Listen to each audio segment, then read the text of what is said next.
Vamos lá. Inicialmente, gostaria de dar a todos, né, Deixa eu me apresentar. Meus cumprimentos, minha boa noite. Eu espero que vocês estejam bem. Mais uma sexta-feira com o nosso Café Filosófico.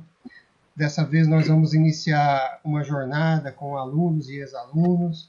Isto porque, para nossa felicidade, nós temos inúmeros alunos que possuem inúmeras experiências profissionais, filosóficas, pessoais, né? Que certamente vão estar contribuindo bastante, né, com os nossos encontros. Hoje, especificamente, teremos André Costa. André, boa noite. Boa noite, professor. Boa noite a todos. Foi nosso aluno, né, da graduação, está fazendo pós-graduação com a gente. Se dedica a analisar a Umbanda, que é a religião que pratica por meio da filosofia, né? Ele faz investigações filosóficas sobre esse tema. Eu costumo dizer que, na medida que o mundo se torna cada vez mais intransigente, fundamentalista e pouco plural, o nosso curso vai se tornando cada vez mais pluralista e defensor de formas diferenciadas de se ver o mundo, de se conviver, né, e de atuar na realidade. E é com essa dimensão de pluralidade de ideias, de crenças, enfim, que nós estamos abrindo hoje o espaço para que o André conduza o encontro. Então, eu desejo a todos um bom encontro.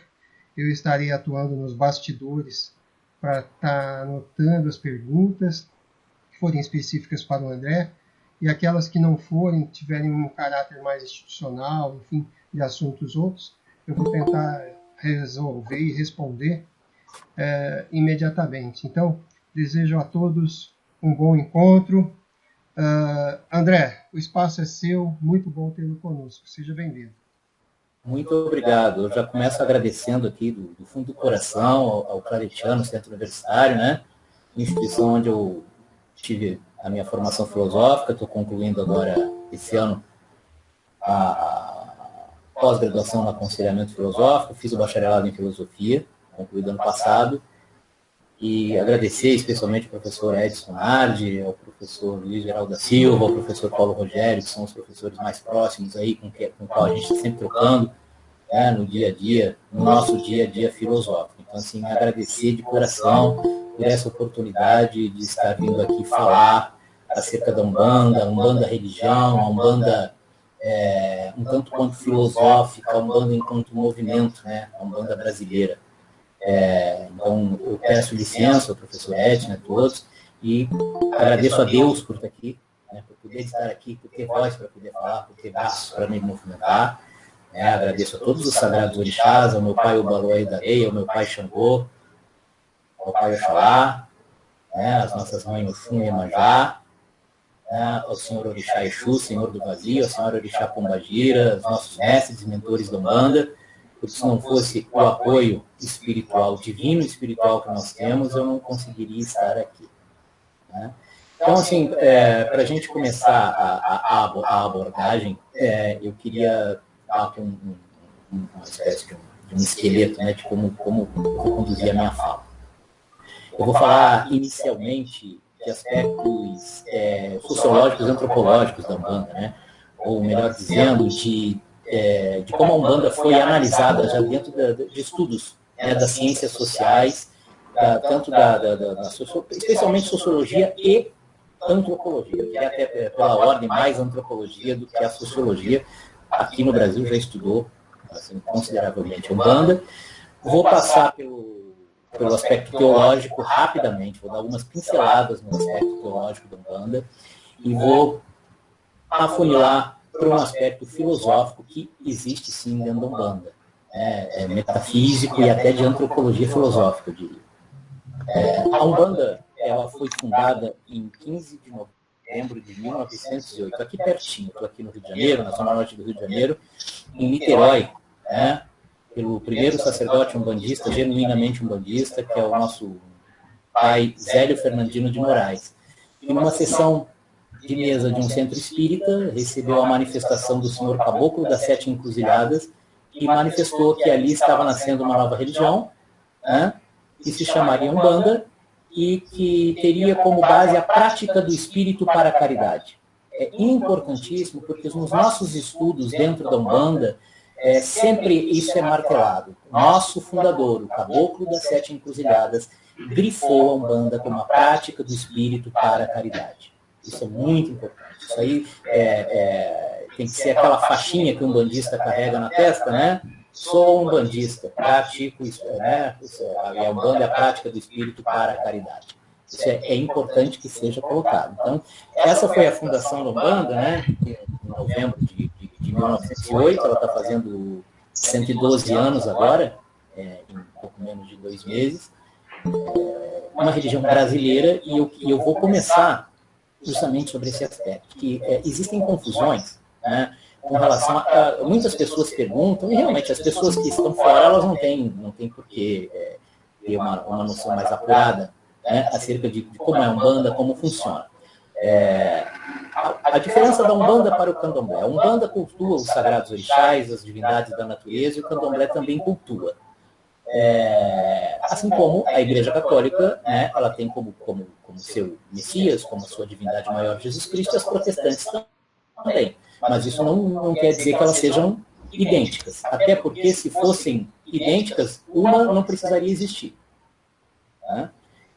Então, eu estou falando isso, esse aspecto de como são cultuados os orixás na Umbanda e no Candomblé, eu vou abordar um pouco mais à frente. Por quê? Porque muitas pessoas definem a Umbanda como uma religião africana, como uma religião afro-brasileira, e a Umbanda é uma religião brasileira. Né? Estudos realizados por alguns cientistas sociais, antropólogos, que eu vou citar aqui, já afirmam isso, e dentro da religião, dentro da literatura umbandista, porque a Umbanda tem uma literatura já vasta, apesar da Umbanda ser tão nova, né, em relação a outras religiões. A Umbanda só tem 100 anos, um pouco mais de 100 anos. Nós temos aí religiões milenares, como o cristianismo, o próprio culto aos orixás africanos, o candomblé no Brasil, centenário, com 400 anos, 300, 400 anos de existência aqui no Brasil. A Umbanda é uma religião brasileira, porque ela carrega em si, claro, a influência africana, ela carrega a influência cristã, ela carrega a influência do espiritismo, e ela carrega a influência da magia europeia. Sendo assim, eu, André, aqui eu sou sacerdote, sacerdote umbanda, sou escritor, tenho 10 livros já publicados umbandistas, 9 pela Madras Editora e pela Chiado Books. Ela como 3/4 da cultura brasileira, do povo brasileiro, é o que eu costumo dizer, né? Aqui para os alunos dos nossos cursos, a Umbanda é uma 3/4 do Brasil. Se ela é uma 3/4 do Brasil, não é impossível nós já definirmos, se é que daria para falar assim de uma religião, né? Como nós falamos de algumas pessoas, como autóctone, né? Uma religião autóctone. Ou seja, o autóctone é aquele que nasce, ele recebe uma cultura pura, ancestral pura, se cria naquela cultura e manifesta aquela cultura e vive naquela cultura. Então, se a Umbanda é brasileira, ela não pode ser autóctone. Todos aqui somos brasileiros, eu acredito. Quem aqui é autóctone? Quem tem em si só a influência portuguesa? Nós somos uma miscelânea cultural, né? E a Umbanda é isso. A Umbanda das religiões que hoje se manifestam no Brasil, se ela não é a mais brasileira, ela é uma das mais brasileiras das religiões. Então, essa definição, ela é importante para quem ainda não conhece bem a Umbanda, entendê-la como uma religião brasileira. Mas e a matriz africana? É fortíssima. Ela está nos orixás, né, as divindades da natureza que nós cultuamos, que usamos os nomes africanos, né, de Oxalá, Xangô, Oxum e etc. Ela está também na manifestação dos pretos velhos, mas se eu defini-la como africana ou como afro-brasileira, quando eu tenho a manifestação do caboclo brasileiro, do índio brasileiro, do baiano brasileiro, que são arquétipos que estão enraizados ou arraigados no nosso ritual, o que eu faço com isso? Com os ciganos. né? E tantas outras linhas espirituais que se manifestam na Umbanda, né? na nossa ritualística. Então, é importante a gente entender isso, e eu vou me calcar aqui em alguns estudos, né? Alguns antropólogos, sociólogos vêm estudando essas manifestações das religiões ameríndias ou afro-brasileiras, né? Desde antes da fundação da Umbanda, já no início do século XX. Nina Rodrigues, né, que era médico, legista, psiquiatra, antropólogo, ele fazia um estudo em cima dessa manifestação religiosa, especialmente aqui as macumbas cariocas, né, que são anteriores à Umbanda. A gente teve o Roger Bastide, né, sociólogo francês, que faleceu em 74, que fez também um estudo apuradíssimo, e ele inclusive, Roger Bastide, chegou a definir a Umbanda até de uma forma um pouco forte, como um embranquecimento da cultura, dessa cultura afro-brasileira, e publicou isso. Mais tarde, já no fim da vida, ele reconheceu a Umbanda como uma religião brasileira, mas as suas publicações já estavam aí, né? Não ficou escrito essa revisão dele, digamos assim. E nós tivemos aí tantos outros, né? Lísias Nogueira Negrão, doutor em Sociologia pela USP, né? Professor titular na USP, o próprio Renato Ortiz, né? Que a gente vai citar aqui, Patrícia Birman, né? Que é psicóloga e tem mestre em antropologia, mestre em antropologia pela UFRJ e professora titular de antropologia pela Universidade do Estado do Rio de Janeiro. Zélia Seiblitz também, que doutora em antropologia social pela UFRJ, atua aqui como professora na PUC do Rio de Janeiro. E Maria Vilas Boas Concone, né, que é professora titular do Departamento de Antropologia da PUC de São Paulo. Ela reconhece a Umbanda como uma religião brasileira, né, assim como o Renato Ortiz. Tem até eu destaquei aqui algumas citações dela, né, na tese dela, que se chama Umbanda, uma religião brasileira, e ela diz o seguinte: disse no início desta apresentação que meu interesse primeiro se acendeu por aquilo que entendia como religião afro-brasileira. A realização do trabalho fez mudar esse enfoque e passamos a perceber a Umbanda como religião brasileira, na qual o conteúdo africano se constitui não apenas como uma matriz, mas em uma dificuldade a ser resolvida à luz das expectativas ascensionais e em função das relações estabelecidas no correr da história brasileira entre os grupos esses não apenas culturalmente diversos, né, mas diversamente inseridos na estrutura nacional, que foram os protagonistas dessa mesma história. Esse trabalho dela foi publicado em 87 pela editora da USP. Né? E o Renato Ortiz, no seu A Morte Branca do Feiticeiro Negro, nos diz o seguinte: o processo de criação da Umbanda é um processo puramente sociológico, não obedecendo senão a causas sociais, não se explicando senão pelo contato das civilizações. Né? Então ele nos fala e nos deixa claro. O Renato Ortiz, ele trabalhou com o Roger Bastide, mas ele, na sequência, né, o Renato Ortiz ele é ligado ao Unicamp, né, na sequência do seu trabalho, ele próprio revisa isso que ficou escrito pelo Roger Bastide, né, que definia a Umbanda como afro-brasileira, e, apesar disso, ao fim da vida, já reconheceu a Umbanda como brasileira, mas o Renato Ortiz traz esse caráter brasileiro da Umbanda. Então, é importante a gente iniciar essa fala grifando isso para que as pessoas possam entender que a Umbanda é uma religião brasileira. Eu dou um passo à frente agora e adentro a literatura umbandista. Rubens Saraceni, Lourdes de Campos Vieira, que são sacerdotes umbandistas com publicações importantes. Dona Lourdes ainda publica, ainda está entre nós.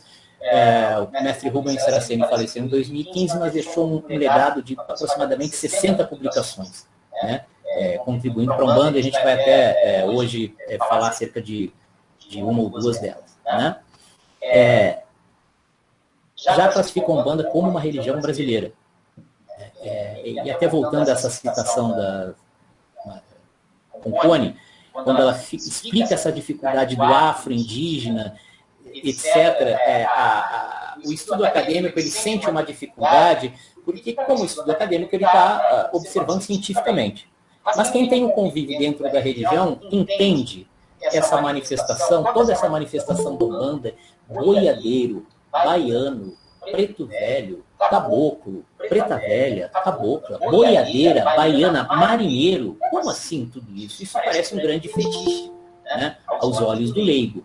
Mas é uma manifestação de espíritos graduados na lei divina, né, que vem a se manifestar a partir de traços da nossa cultura. Ou seja, é uma forma de se aproximar do adepto. Vamos entender o seguinte, a Umbanda, hoje, já ela consegue galgar, digamos assim, não digo galgar, mas ampliar o seu leque de alcance para a classe média e para acima um pouco da classe média, mas a Umbanda ela tem uma base popular.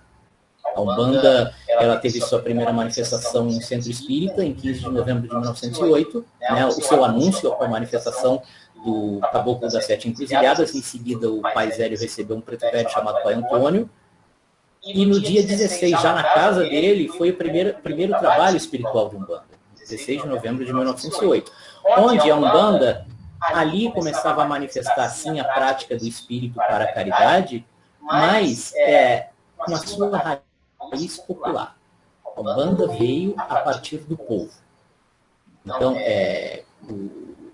aquele arquétipo que se manifesta e que traz um conforto, que traz um conselho para aquela pessoa que procura Umbanda, é um espírito graduado na lei. É um espírito que tem uma caminhada que aquela pessoa que está na frente não pode imaginar. Mas ele vem e ele traz uma linguagem compreensível por aquela pessoa, né? A gente precisa entender que a Umbanda, enquanto movimento, enquanto religião, ela se manifesta pela base da pirâmide. E ela se alastra pela base da pirâmide. A Umbanda, ela não tem, assim, ela não tem um poder central, né? Não tem uma liderança mundial, né? Os líderes da Umbanda são os sagrados orixás, eles coordenam a Umbanda, e cada templo vai trabalhando ao seu modo conforme o sacerdote é orientado por essas, né, por essas lideranças espirituais, digamos assim.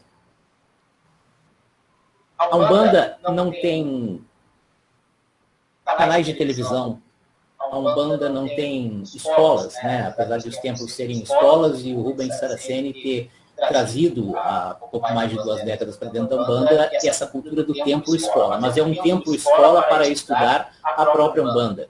Não existem escolas umbandistas de educação formal, né? Então, a Umbanda, ela não... Você tem um vereador em São Paulo, um vereador no Rio de Janeiro e em outros lugares que são declaradamente umbandistas, mas não existe uma bancada umbandista, como a gente tem aí de outras religiões no Congresso Nacional. Mas a Umbanda, enquanto escola, enquanto pronto-socorro espiritual, se alastra pelo Brasil. Outro dia, um colega que é cineasta encontrou um templo de Umbanda no meio da floresta amazônica. A Umbanda que é feita do simples para o simples. Né? Os sacerdotes de Umbanda, eu tenho 50 anos de idade, como eu sou criado, meu pai era sacerdote umbandista, e a gente tinha um templo nos fundos de casa, eu conheci uma Umbanda que o pé era no chão e o chão era de madeira e era na periferia. Né? Aqui mesmo no Rio de Janeiro eu já vi terreiros de Umbanda que funcionavam como terapia do pobre. Né? Que aquele que não tem nem, não estou falando nem de ter condição financeira de buscar um auxílio terapêutico psicológico, ele busca no preto velho, ele busca no caboclo. Então, a Umbanda, que parece ser, para muitos, algo que é feito numa esquina aqui, outra ali, ela se alastra pelo Brasil, mas ela se mostra na nossa sociedade pela base da pirâmide. E na base da pirâmide ela está se alastrando há 112 anos. Talvez essa compreensão que falte ao acadêmico, porque ele faz um estudo científico e Então, compõe quando sente uma dificuldade em entender esse afro, esse indígena, é porque a Umbanda, enquanto sistema religioso, na sua formatação, ela quis se aproximar do povo. E como que ela se aproxima do povo? A partir desses arquétipos, né? Mais próximos do povo, do preto velho, do caboclo, e tantos outros que a gente já conhece. Existe uma questão com relação ao termo Umbanda, né? Existem muitas teorias. O Rubens Saraceni, no Código de Umbanda, ele faz um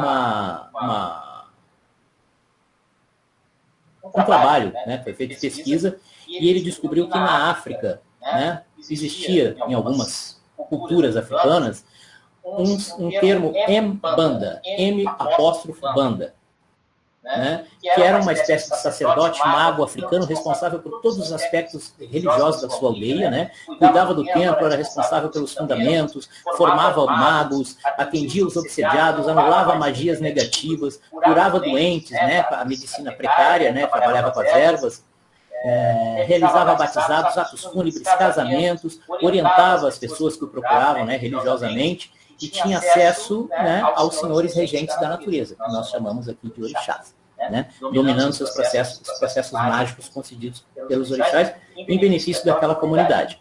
Então, esse é um aspecto, para de repente a gente pelo menos ter uma linha de investigação para entender, se ele está colocando aqui a situação do Rubens no chat, de onde vem o nome Umbanda. E eu quero fazer um destaque aqui, que vem ocorrendo, né, desde que a Umbanda é Umbanda, desde 1908, nós passamos por alguns períodos não tão bons assim para a religião. Por exemplo, na ditadura Vargas, você registrava o templo na polícia, né? E se a polícia visitasse o seu templo e eles vissem muitas velas acesas e achassem que ali estava se realizando baixa magia, eles fechavam o templo, prendiam. Isso, ainda que haja intolerância religiosa, a gente tem visto isso nos noticiários, há muito para a Umbanda, Candomblé e outras religiões populares, a gente precisa destacar uma coisa. Existe eu estou falando da Umbanda porque eu sou sacerdote da Umbanda e eu conheço a Umbanda, é dela que eu posso falar. Existe um racismo religioso muito forte no Brasil, mas ele é muito forte, muito sério, muito feio, como todo e qualquer preconceito. E a Umbanda vem justamente para lutar contra todo e qualquer tipo de preconceito. Essas manifestações também são isso. Porque o que incomoda muita gente é porque a Umbanda, por mais que ela esteja aí adentrando hoje as universidades, a classe média, a Umbanda é vista como uma religião de preto e de pobre. Então, se a Umbanda, o Candomblé, o Catimbó, do norte e do nordeste, incomodam ainda uma sociedade branca, euroelitizada ilusoriamente, porque nós não somos europeus, nós somos latino-americanos. Mas quem aqui nesse país se define, bate no peito para dizer eu sou latino-americano? Quem faz isso? Eu já, às vezes, converso com amigos, com alunos, nós temos uma cultura de falar inglês como se a gente estivesse aqui do outro lado, né? A gente atravessasse do Rio de Janeiro de carro para algum país que fala inglês, mas ninguém fala espanhol. São aspectos para a gente avaliar, analisar.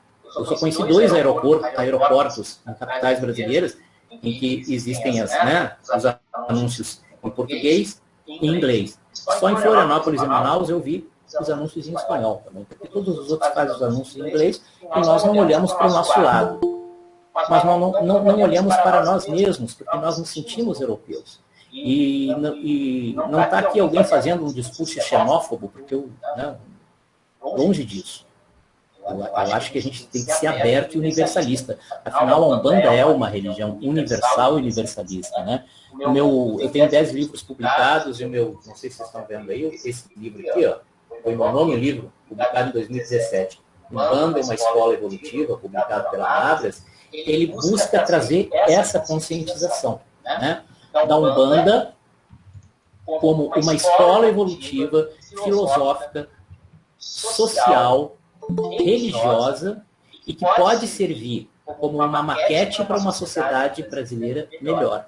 Ah, mas por quê? Porque a Umbanda é melhor do que as outras religiões? Não. Nós entendemos que toda religião deveria e poderia ser uma maquete para uma sociedade melhor, ou melhorada. Mas eu posso falar a partir da religião que eu conheço, que é uma religião que eu não só sou sacerdote hoje, mas que eu pratico desde a infância. Eu costumo dizer aqui que eu não tive a oportunidade de ter outra religião, porque lá na minha casa se praticava Umbanda, meu pai era sacerdote umbandista, e eu acabei seguindo esse caminho. Então, toda essa introdução, né, que está se alongando, para entender a Umbanda como uma religião brasileira e como uma manifestação popular e como uma manifestação da cultura popular brasileira a partir da fé, eu acho que ela é importante, porque nós estamos aqui num café filosófico de uma universidade, de um centro universitário, que abre esse espaço para que a própria academia comece também a ver e perceber a Umbanda como esse movimento religioso, brasileiro. Né? E se é brasileiro, e se ela manifesta a cultura brasileira, é claro que o afro está dentro. Você não pode tirar a influência africana da cultura brasileira, tampouco a influência indígena, tampouco a influência nordestina, porque nós temos também já em terreiros de Umbanda pelo Brasil, principalmente no estado de São Paulo, de manifestação de linhas espirituais de cangaceiros, de baianos. O baiano já é bem forte. Né? Então, o que é essa Umbanda africana? Onde tem cangaço na África? Mas o africano está muito presente dentro da Umbanda. O afro está arraigado na Umbanda. Assim como todas essas linhas que se manifestam. Né? A Umbanda é uma religião brasileira, é um movimento social brasileiro, é uma escola evolutiva brasileira que se oferece, né, como uma maquete, ou como podendo ser uma maquete de uma sociedade melhor. Como que ela se oferece? Há mais de 100 anos. Todo aquele que frequentou algum culto umbandista e que conversou com o preto velho, com o caboclo, com qualquer outra entidade, recebeu ali ensinamentos para a vida que são valiosíssimos. Foram, são e sempre serão valiosíssimos. Então, essa escola evolutiva, ela vem se manifestando ao jeito simples do povo brasileiro há mais de 100 anos. Eu acredito, aqui abrindo uma crítica à nossa forma de ver as religiões, é que muitas vezes o problema não está dentro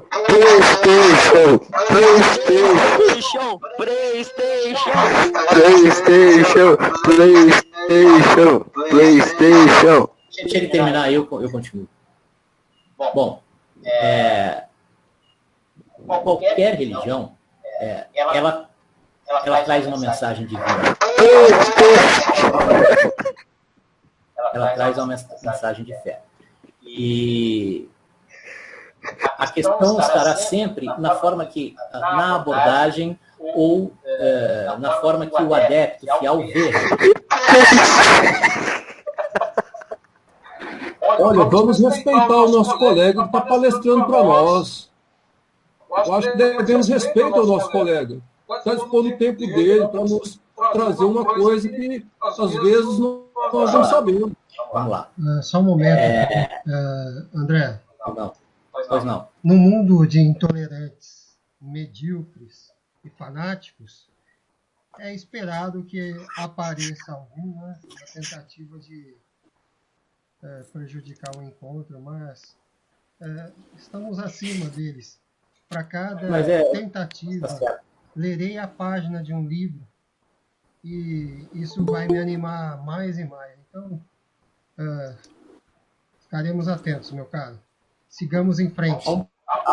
André incomoda há muito tempo. André, pois não. Eu acho que essa é a tarefa da filosofia. Claro. Pensar fora da caixa. Então, acho que essa é uma das tarefas da filosofia. Então, ter contato com esse tipo de atitude nos ajuda a lembrar para o que fomos chamados quando dizemos que somos filósofos. Tá? Então, de maneira assim, de maneira até contraditória, a gente até agradece esse intolerante a nos lembrar que devemos transcender isso e realmente utilizar a sabedoria e a fronesis da sabedoria antiga a nosso favor. Então, que bom que isso aconteceu, não no sentido de prejudicar a sua fala, mas no sentido de nos ouriçar ao nosso comprometimento com a sabedoria e com a tolerância de ideias. Muito bom. Isso é, na verdade, um grande ensinamento filosófico e um grande laboratório de experiências. Professores, eu posso fazer uma colocação? Eu sou Joana, sou esposa do Renato Romeu, sou umbandista.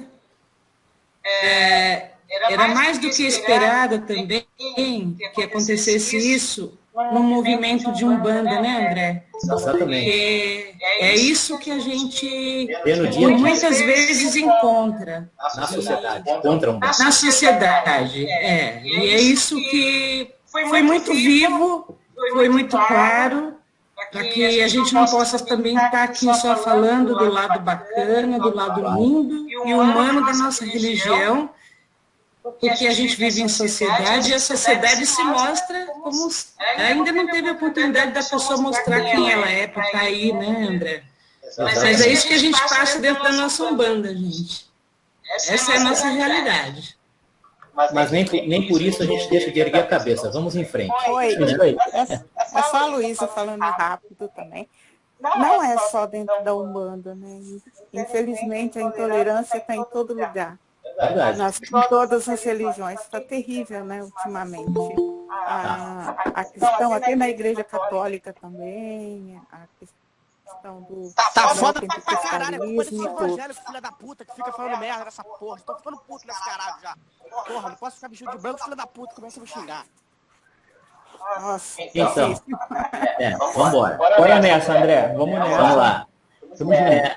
A gente estava falando, né, concluindo, né, juntos aqui, que a Umbanda é uma religião brasileira e que ser brasileira não significa que ela não tem influência africana, ameríndia, cigana, europeia, etc. Né? Ela é isso, ela é uma 3x4 do Brasil. Mas ela também é uma religião espiritualista, né? O que é diferente de ser espírita. A doutrina espírita é a doutrina de Allan Kardec.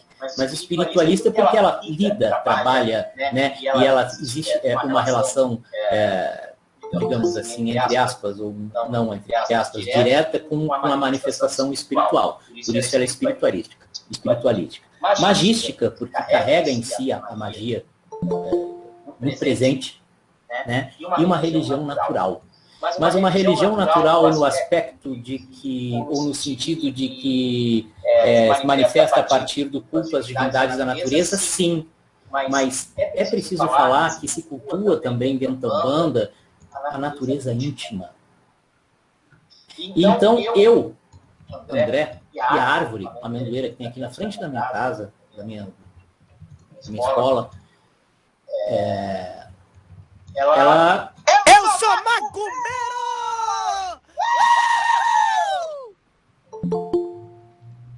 Ela faz parte da natureza e eu sou parte da natureza. Esse aspecto e essa visão do homem ou do ser humano, né, parte da natureza, a Umbanda nos traz intrinsecamente, e depois de Rubens Saraceni, de forma muito clara, na nossa teologia. Nós somos parte da natureza. Né? Tem até um mito, um lendo, uma lenda, né? Que ainda não está escrita, mas que um dia estará, que fala do condomínio, né? E esse condomínio é a natureza. E existe um casal que zela pela natureza, um homem e uma mulher, que zelam pela natureza. Este homem e esta mulher, eles receberam a chave de um síndico, ou uma síndica, que é Deus, e estão zelando pela natureza. Então o homem, a árvore, o cachorro, o leão, a girafa, estão lá como irmãos e irmãs. E o zelador é o que tem condições de trilhar e zelar por aquilo. Em dado momento, o zelador, de posse da chave, se achou o dono. daquele condomínio. E aí o resto da história eu não preciso contar, que todo mundo conhece. Né? Então, é mais ou menos por aí. É uma religião natural, porque vê na natureza, vê Deus na natureza, mas estamos aqui no meio, né, de filósofos, estudantes de filosofia, professores de filosofia. A Umbanda não é panteísta e não é panenteísta, né? E nós tivemos aí, né, o panteísmo, que é aquela crença de que tudo e todos compõem um Deus abrangente, imanente, ou um panenteísmo, né, que acho que Christian Krauss que criou esse termo, né, como uma síntese entre teísmo e panenteísmo, né, o teísmo e panteísmo, né, que todo o universo está situado dentro da divindade ou dentro de Deus. Não. Nós temos Deus como um centro criador, está em algum lugar onde a gente não tem acesso, né? E que se manifesta com a sua centelha em tudo e em todos. Então, eu digo para os alunos aqui nos nossos cursos, eu vou falar da Light, porque a Light é a companhia de luz aqui do Rio de Janeiro, pelo menos da capital. Eu não sei qual é a companhia de luz onde vocês estão. Então, a Light, onde está a luz da Light? Está aqui na minha casa, está no vizinho, está em todos os lugares. Mas tem um ponto central. Eu até, aqui no caso da companhia de luz, eu até posso descobrir onde é, mas não me dou o trabalho. Esse ponto central, ele está em algum lugar que eu não sei onde é, que é a minha origem. Então, nós aqui nos nossos trabalhos nos definimos, ou nos referimos muito a Deus como origem, nossa origem divina. E aí a gente vem para a filosofia e há um conceito que é muito caro a nós aqui no nosso estudo. É o conceito de primeiro motor imóvel, do Aristóteles. Porque ele, né, quando Aristóteles fala, né, que uma vez todo movido deve ser movido por um movente, e por sua vez é movido por outro, e esse por outro e assim por diante, né, deve-se reconhecer a existência de um primeiro movente para não remontar ao infinito. Esse conceito, ele é um conceito, digamos assim, muito próximo de tudo o que a gente pensa como Deus. Deus Pai e Mãe, Deus Poder, Deus Mental Divino, que carrega em si os aspectos masculino e feminino. Né? Deus não é humano, Deus não é humanizado. Deus, na sua obra O Livro da Criação, Rubens Saraceni é muito feliz quando ele nos diz que se Deus, mas não com essas palavras, eu sou muito pragmático, se Deus tivesse a forma humana, o que seria da bactéria, que também é a criação dele, ou dela? Mas tudo isso está contido no seu íntimo. Então, existe um livro bem raro, que é o Livro das Energias, de Rubens Saraceni, publicado em 93.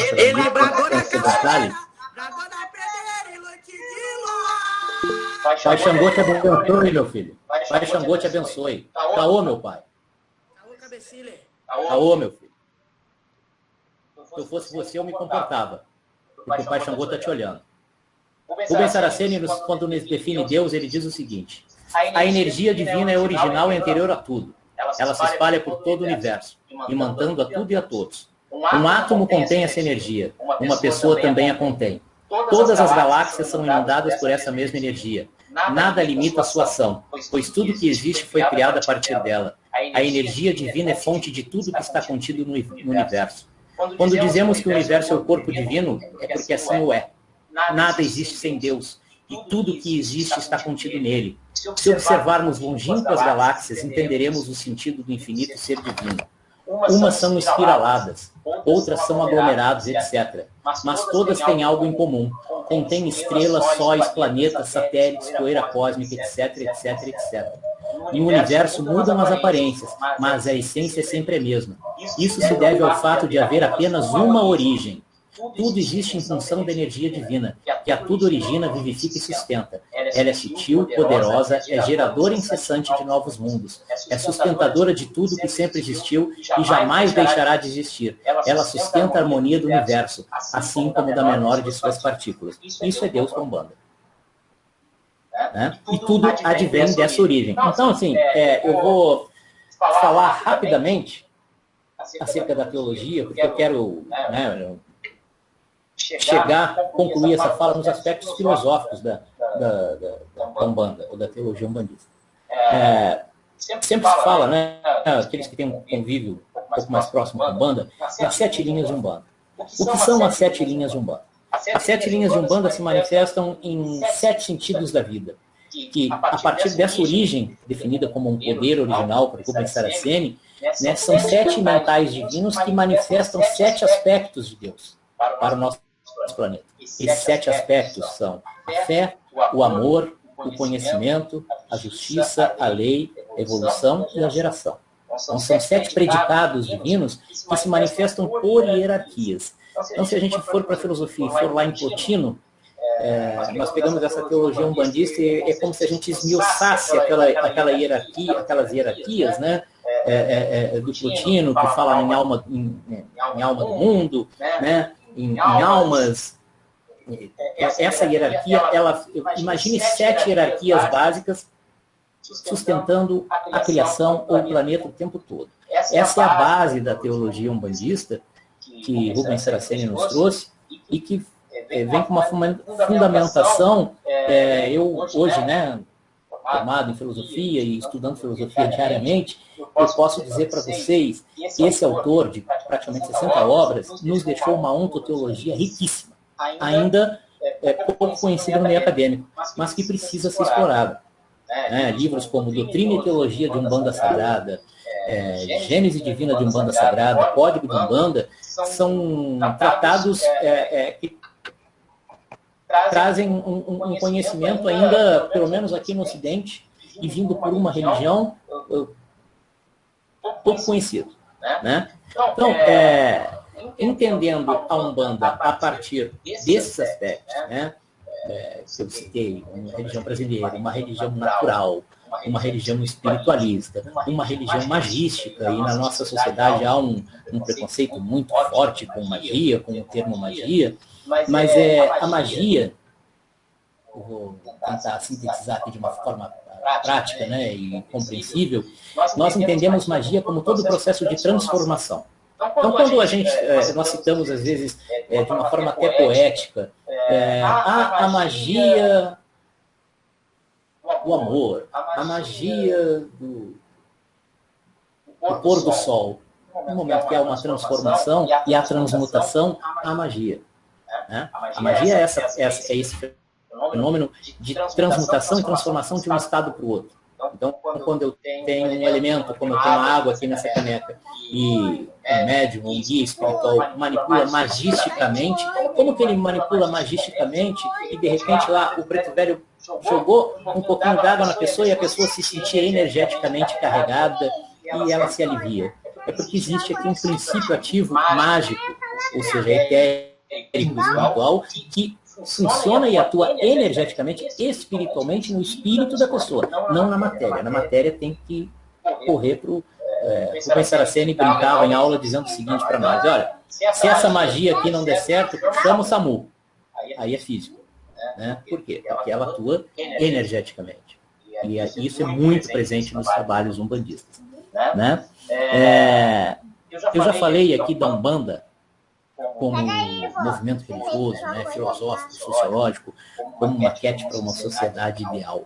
E acho que isso fica bem claro. Quem quiser, né, isso aqui é publicado pela editora Madras, Umbanda, uma escola evolutiva, eu acredito que seja dos meus 10 livros uma boa introdução para quem estuda filosofia, para quem estuda ciências sociais, adentrar na Umbanda e conhecê-la basicamente para depois entrar na teologia.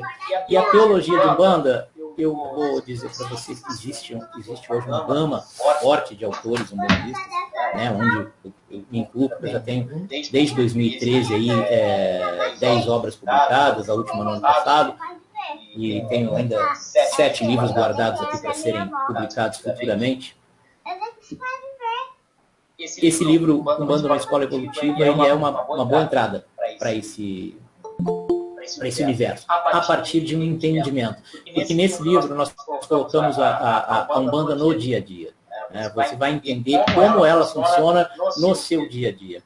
Vai entender, pela nossa visão, como funciona uma religião. Eu sou um religioso, ou no caso, eu sou um umbandista só no momento que eu vou ao ritual, Quando eu saio dali, eu saio gritando no trânsito, fazendo um monte de bobagens, tratando mal minha família. Então, eu sou realmente religioso? Eu tenho que adentrar o templo, ou eu tenho que adentrar o templo, me abastecer como se fosse um posto, né, de abastecimento, e saio dali com aquele templo, com aquela religião dentro de mim? Essa é uma discussão séria dentro do processo religioso que a gente faz dentro da Umbanda. Claro, nós não temos um conhecimento das outras religiões para falar acerca disso. Mas seria, né, no caso, essa obra de minha autoria, seria fundamental para quem não conhece a Umbanda, conhecê-la, e aí depois tem tantas obras do mestre Rubens Saraceni. E eu vou falar para vocês de uma obra que até está na Madras Editora, né? Os meus 10 livros, 9 são publicados pela Madras Editora, e o 10º foi por uma editora portuguesa, Teatro Butz. Rubens Saraceni, toda a sua vasta obra, são 58, 59, aproximadamente quase 60 livros, todos pela Madras Editora. Esse livro aqui, ó. As 7 linhas de evolução e ascensão do espírito humano.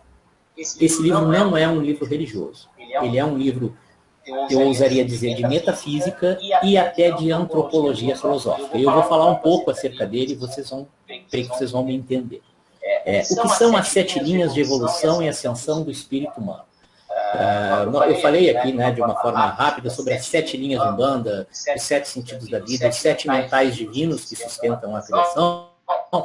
Essas linhas formam hierarquias divinas. As 7 linhas de evolução e ascensão do espírito humano são linhas humanas, né, ou linhas divinas colocadas no ser humano, no ente humano, né, no ser e no ente, né, que acabam se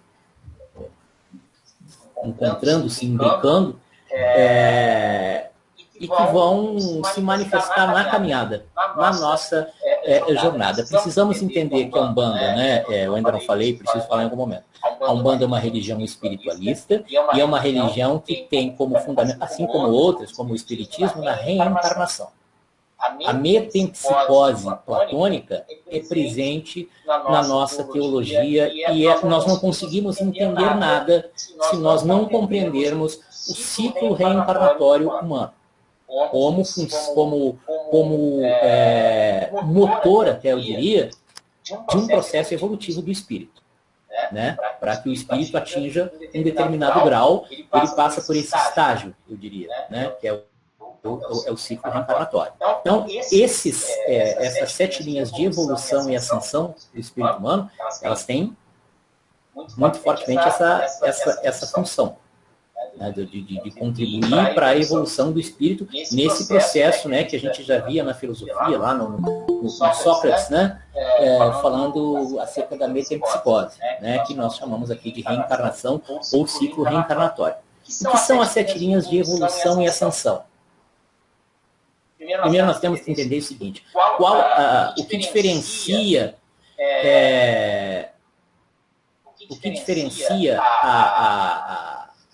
a evolução da ascensão? A evolução, imaginemos uma cruz, né? A evolução, ela é consciencial, então ela se dá para cima, uma linha para cima. Desculpa, a ascensão, né? A ascensão é consciencial, ela se dá numa linha para cima. A evolução é reta e se dá à frente, né, na nossa caminhada. Então, alguém que sobe ao Tibete, por exemplo, para meditar, ele ascensiona consciencialmente, mas ele não evolui, porque para evoluir ele precisa estar em sociedade. Né? Se ele descer o monte e ele começar, ou lá mesmo, ele começar a passar os ensinamentos de tudo que ele absorveu para terceiro ou terceiros, ele já começa a trilhar um processo evolutivo. Então a gente entende que esta linha, digamos, para norte, leste, para nordeste, ela faz o meio termo entre a ascensão e a evolução. Então as 7 linhas que podem levar o espírito humano à ascensão e à evolução são o humanismo, a fé, o conhecimento, o amor, a lei, a forma e a vida. Essas linhas estão em nós, em nosso espírito. E elas precisam ser desenvolvidas nessa nossa caminhada, né? Nesse processo de metempsicose ou nesse processo reencarnatório, né? Do espírito, né? Carne, espírito, matéria, espírito, Esse é um fundamento básico para nós. Né? Então eu vou ler alguns trechos aqui, vou falando, e vou falar um pouco brevemente dessas 7 linhas. A primeira linha, né, que Rubens Salaceni nos coloca, é a linha do humanismo. Né? Antes até mesmo da fé, né, a fé seria a segunda linha. A primeira linha é o humanismo. Né? Então ele diz algo aqui mais ou menos exatamente assim. Eu vou abrir um parênteses antes. Quando eu falar em meio é a vida na carne, é a vida na matéria. Do uno sai a diversidade do meio, e dessa diversidade sai o fim único. O fim único é Deus, que é a vivência pura das coisas divinas. Deus não quer uma alma humana de volta ao seu centro criador, mas sim que cada alma se torne, por si só, um centro emanador das qualidades divinas do seu divino Criador. É fundamental que compreendamos isso para que possamos entender o que é o humanismo e como age, em função do saber e da razão, um humanista. Ou como um humanista age em função do saber e da razão. Então, a gente tem aí no humanismo, né? A gente está vivendo um momento tão propício, em 50 anos de vida, eu acho que não houve um momento tão propício para a gente discutir humanismo, né? Nesse momento que a gente está vivendo, esse caminho que o mundo está tomando, que a humanidade está tomando, a atitude das pessoas para consigo mesmas, com os familiares, com a própria humanidade, nesse momento que a gente está vivendo, todas essas incertezas. Acho que refletir sobre o humanismo é muito importante.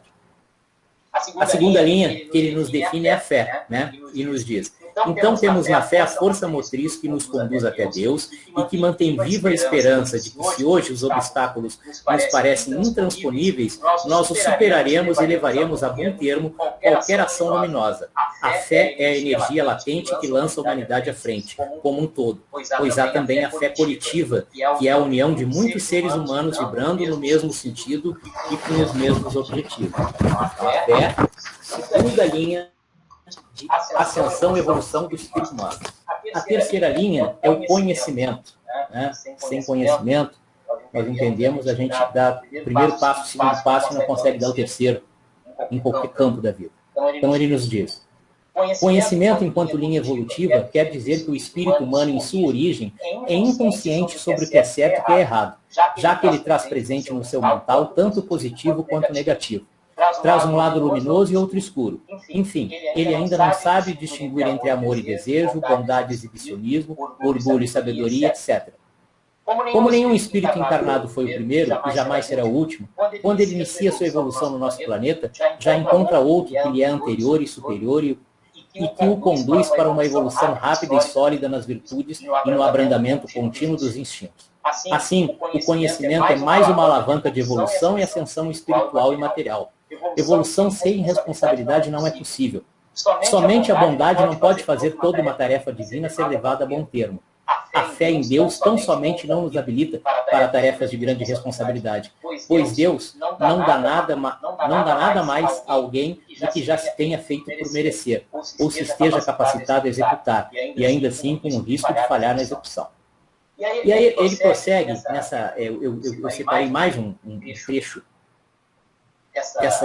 esse comentário dele sobre o conhecimento como linha, né, de ascensão e evolução do espírito humano, onde ele coloca 6 silogismos. Né? Eu cheguei a pensar em fazer uma analogia com esses silogismos com as provas da existência de Deus, né, tanto de Tomás de Aquino quanto de Anselmo de Cantuária. Mas eu, relendo e relendo, eu concluí que esses silogismos, eu acho que vocês vão concordar comigo, eles estão se colocando muito mais na reflexão acerca da relação do Deus, homem e natureza. Então ele nos diz assim, primeiro silogismo: a natureza vive para o homem vive para Deus, logo a natureza vive para Deus. Deus é natureza, o homem alimenta-se da natureza, logo Deus é o alimento da natureza. Deus é o alimento do homem. Deus está em tudo, o homem é uma das suas muitas partes, logo Deus está no homem. Deus é divino, o homem originou-se de Deus, logo o homem é divino. O homem só vive em Deus. Deus vive em tudo. Logo, Deus vive no homem. Deus criou tudo. O homem é uma criação. Logo, Deus criou o homem. Então, ele nos diz aqui que, por esses silogismos, nós vemos que Deus, natureza e o homem são indissociáveis. O conhecimento nos prova isso de forma cabal e nele se encontram as chaves de tudo que nos cerca, envolve e guia. O fim, que é Deus, é a causa de todo o processo evolutivo e ascensional. Portanto, o conhecimento é uma das linhas evolutivas que rapidamente nos conduzem ao nosso fim, que é termos Deus vivendo em nós, ainda que estejamos apenas no começo, uma vez que nosso fim é vivermos nele. E aí ele foi... 5 minutos, ok? 5 minutos. Tá bom. Ainda ele prossegue falando do amor como linha evolutiva, né? Linha de evolução e ascensão. Né? Ele nos diz que o amor é a liga que mantém o todo criado uno e indivisível, tal como a gravidade mantém a harmonia e equilíbrio do universo. A quinta linha de evolução e ascensão é a lei, né? E ele nos diz que Deus, como princípio de tudo, nos coloca no meio, ou seja, onde nós, no mundo em que vivemos, né? Para que sejamos forjados no calor das muitas encarnações. Mas não faz isso sem uma boa finalidade, né? Ou seja, existe uma lei que regula os princípios da criação, né? Ele tem como sexta linha a forma, né? O ser humano ou o espírito humano é apenas mais uma das infinitas formas com o qual o divino Criador classifica suas criações. E como sétima linha, a vida, né? Ao falarmos de vida enquanto linha evolucionista, não nos referimos à vida na carne, mas sim em espírito no mundo maior. Se o humanismo, a primeira linha, refere-se somente à evolução e ascensão na carne, a vida, ou sétima linha, refere-se ao espírito. Vida é sinônimo de espiritualidade e espiritualização. Na vida, o conhecimento é sabedoria. Na vida, o humanismo é fraternidade. Na vida, a fé é redenção. Na vida, o amor é doação. Na vida, a lei é amparo. Na vida, a forma é um meio de vida. Eu concluo aqui, né? Quando ele fala com relação ao amor, como linha evolutiva, eu vou voltar para encerrar com o amor, ele nos diz que, como sentimento, o amor iguala-se à fé. Se nela prezamos o homem por amor a Deus, nele amamos Deus por termos fé nos homens. Se unirmos o amor à fé, teremos um grande líder religioso, como, por exemplo, Jesus Cristo. Se unirmos a fé à lei, teremos servidores da lei divina, tal como Moisés. Se unirmos a fé ao conhecimento, teremos pensadores como Santo Agostinho. Se unirmos ao amor ao humanismo, teremos altruístas como São Francisco de Assis. Então, essas 7 linhas de evolução e ascensão do espírito humano são um estudo, eu diria, metafísico de antropologia filosófica, partidos de um autor e de um sacerdote umbandista. E nessa obra não faz alusão nenhuma a Umbanda, mas coloca essas linhas como pulsantes no espírito humano para a sua caminhada, para a sua evolução. Então, eu acho que pude falar aqui brevemente, rapidamente, acerca da Umbanda. Poderia ter falado muito mais. A Umbanda é uma religião riquíssima, né? Uma religião nascente, mas riquíssima, especialmente após Rubens Saraceni, que nos traz toda essa teologia, toda essa ponto-teologia, que pode gerar muitos estudos, né? Eu optei por não me aprofundar acerca dos orixás, né? Eu posso até encerrar falando dessa relação do candomblé com a Umbanda e com o espiritismo. A Umbanda tem manifestações espirituais, mas ela difere do espiritismo, porque ela manifesta os arquétipos dos guias espirituais que são graduados na lei, como eu já disse, a partir da cultura brasileira. E ela se difere na interpretação dos orixás com relação ao candomblé, né? Os orixás na Umbanda se renovam. E se renovam a partir de uma visão umbandista, que é uma visão cultural brasileira. É isso. Bem, André, muito obrigado. Eu penso que talvez eu tenha, na minha intervenção, né, feito com que a tua linha de raciocínio, enfim, fosse resumida. Já estava no fim já. Eu fiquei com uma crise de consciência aqui, meu caro. Não procuro. Mas, veja, eu estava respondendo a um dos participantes aqui, ele disse que estava muito boa, né? A reunião, enfim. Aí eu coloquei para ele, né, também da necessidade de nós batermos um papo, né, trocarmos ideias, enfim, filosofarmos, né?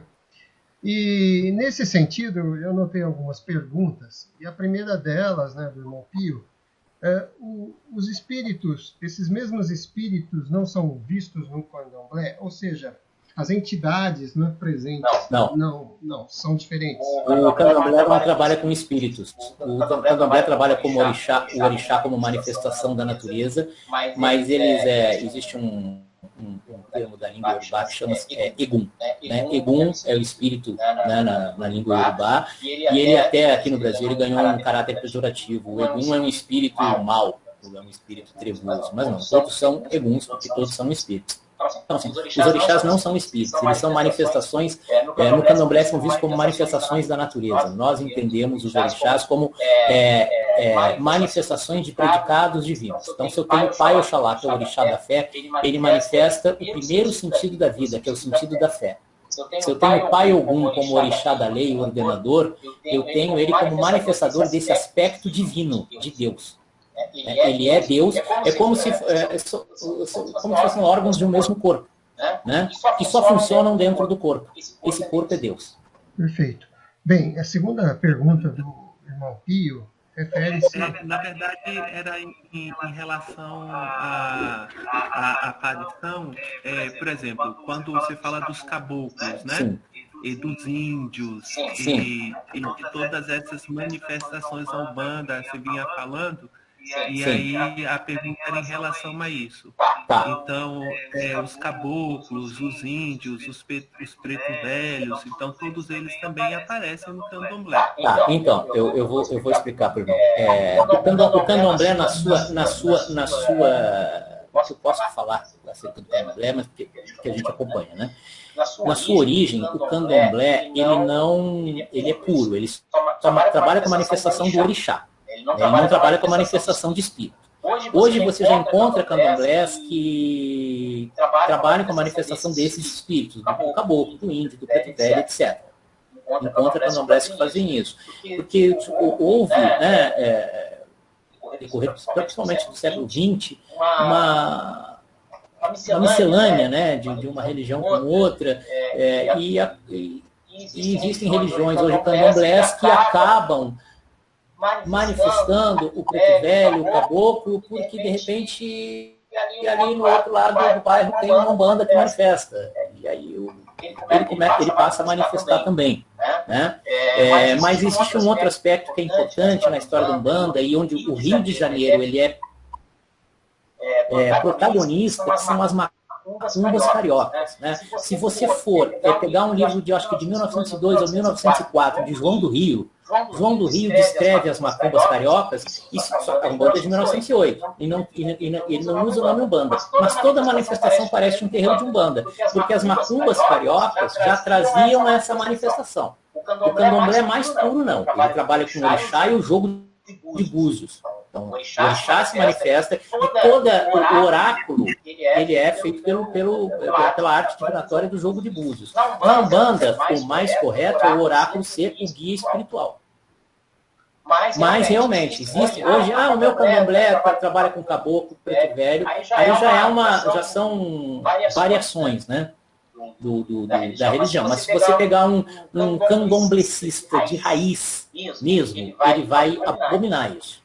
Ele vai dizer que o candomblé não trabalha com Egum, que o candomblé não manifesta espírito, ele vai falar até de uma forma um tanto quanto pejorativa desses espíritos, e não vai entender que são espíritos graduados na lei de Deus. Né? Sim. Uma segunda pergunta, André, também do irmão Pio, ele diz a pergunta seguinte: a magia e os feitiços são contrários ao bem proposto quando ferem a liberdade de terceiros que são atingidos. Como se dá essa ação na Umbanda? Existe, de fato, essas magias e feitiços, enfim, contra alguém na Umbanda? Deixa eu dizer uma coisa para vocês. A palavra magia é uma palavra comum. Né? Então, como palavra comum, por exemplo, vamos falar que nós estamos no meio filosófico. Um determinado sujeito pode se formar em filosofia e criar a filosofia do crime. Ele criar uma filosofia do crime. A culpa é da filosofia? Eu, numa determinada palestra, eu falei, tudo vem de Deus. Os elementos usados na magia advêm da nossa origem divina. O processo mágico advém da nossa origem divina. Se nós raciocinarmos que o mal ou a ignorância, né, vem primeiro, então tem alguma coisa errada nessa criação. Tudo na criação tem polaridade, positiva e negativa. Então eu com essa água que está na caneca aqui, eu posso manipular magisticamente para algo positivo ou para algo que não seja muito legal. Mas tem uma coisa que eu acho que eu vi rapidamente aqui, mas eu estava falando, a colocação no chat do irmão Pio, tem uma coisa que é muito séria, mexer com o livre-arbítrio das pessoas. Isso não é permitido. Existe uma lei, a lei de Umbanda, né? Tudo que Rubens Saraceni nos ensinou, tanto nos processos magísticos quanto nos religiosos, que acabam se imbricando, é que nós sempre devemos atuar dentro dos ditames da lei maior e da justiça divina. Isso passa também pelo teu processo de escolha. Não adianta eu querer te convencer que vamos fazer um descarrego aqui com ervas, se você não quer. Mesmo que eu esteja vendo que você não quer e que você vai piorar, eu não posso mexer com o seu livre-arbítrio. Se alguém dentro da Umbanda disser para você que está atuando dessa forma, ou se mostrar atuando dessa forma, pode ter certeza de que a lei de Umbanda vai retirar todo o amparo espiritual daquela pessoa e o que vai ficar ali, sabe-se lá o que é. Entendeu? Existe uma lei dentro da Umbanda. Sim. André, uma pergunta que eu gostaria de fazer, essa de caráter ético. Você, na sua fala, você colocou uma espécie de dicotomia entre a adesão a uma religião, a uma fé, e, por outro lado, ações desses mesmos indivíduos que aderem a uma religião, a uma fé, que, em tese, não deveriam coadunar com essa adesão, na medida em que cometem atitudes as mais vis possíveis. Então, por exemplo, nós vemos na mídia eventos onde indivíduos que se auto-intitulam evangélicos, chamados traficantes de Cristo, enfim, em algumas favelas cariocas, né, que expulsam, né, praticantes de outras religiões, né, e impõem regimes de violência e terror, mas se autoconsideram como cristãos, né? Então, a minha pergunta é, atualmente, a religião que deveria ter como ênfase a religação com o divino, e para se realizar essa religação, seria necessário uma reforma interna do indivíduo, para que ele se aproximasse mais desse elan divino, está se perdendo. E o que está ocorrendo, na verdade, é uma inversão onde não mais o indivíduo se afasta da sua condição material, apaixonada, enfim, que gera o mal, mas ele como que se apropria dos bens superiores à religião e os traz para o mundo. Ou seja, atualmente está muito fácil ser religioso. Eu não preciso abdicar de nenhum deslize ético, nenhum desejo mais escuso, mais violento, enfim.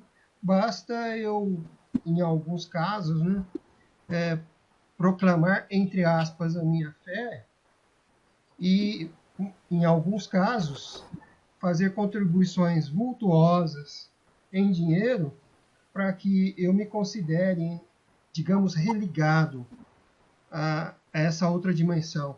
E a minha pergunta é, isso está ocorrendo? Como é que você vê isso? Para que eu possa adentrar uma religião tal como a Umbanda, é necessário ou não uma reformulação pessoal minha, ética ou não? Então, muito boa essa pergunta, e eu acho que ela é fundamental. Primeiro, são dois aspectos que a gente precisa entender na Umbanda. A Umbanda, ela trabalha, eu diria Umbanda, o espiritismo kardecista também, com o livre-arbítrio. Então, a Umbanda, ela não possui dogmas, né? Ela entende que a pessoa precisa, o sentido do conhecimento, que é manifestado pelo nosso Pai Forte, ele é fundamental para a nossa evolução, para a nossa caminhada. Não existe conversão na Umbanda. Você vê um templo de Umbanda tentando converter alguém. Eu tenho 50 anos de idade, praticamente 50 de Umbanda, e eu nunca vi um templo de Umbanda tentando converter quem quer que seja. Inclusive, a Umbanda é muito comum eu estar aqui num trabalho espiritual e alguém de vocês adentra, recebe uma consulta, um passe, uma magia, vai embora, não volta, e eu não vou adentrar atrás de você na sua casa, ficar enchendo o saco pelo WhatsApp, porque você tem que ser um bandista. A Umbanda é aberta. Eu entendo que essas religiões, isso é comum no Rio. Eu sou gaúcho, moro no Rio há 19 anos. Em 2003 eu já tinha notícias de situações em comunidades aqui em que os terreiros, eu conheci um sacerdote que estava fazendo os seus trabalhos espirituais na Quinta da Boa Vista, porque o terreiro dele dentro da comunidade não podia mais abrir, quebrarem imagens. Essa é uma intolerância que faz parte de uma arrogância humana que historicamente vem ocorrendo, vem acontecendo, né? E ela vem acontecendo aqui no Brasil. Alguns aspectos. Um que eu falei no início dessa nossa conversa, que é a questão do racismo religioso. Então, assim, essas religiões populares incomodam muito. Eu penso que se o que eu faço aqui nessa casa não serve para você simplesmente não vem aqui. Porque eu também não vou ficar te ligando ou te mandando mensagens ou te abordando para que você venha para a Umbanda. Eu não consigo entender como uma pessoa consegue estar aqui ao meu lado amarrada, forçada. Ela tem que estar por livre, com toda vontade. Ela tem que acreditar nisso aqui, ela tem que acreditar em Deus. Eu acho que o que faz o professor Edson aos líderes religiosos de algumas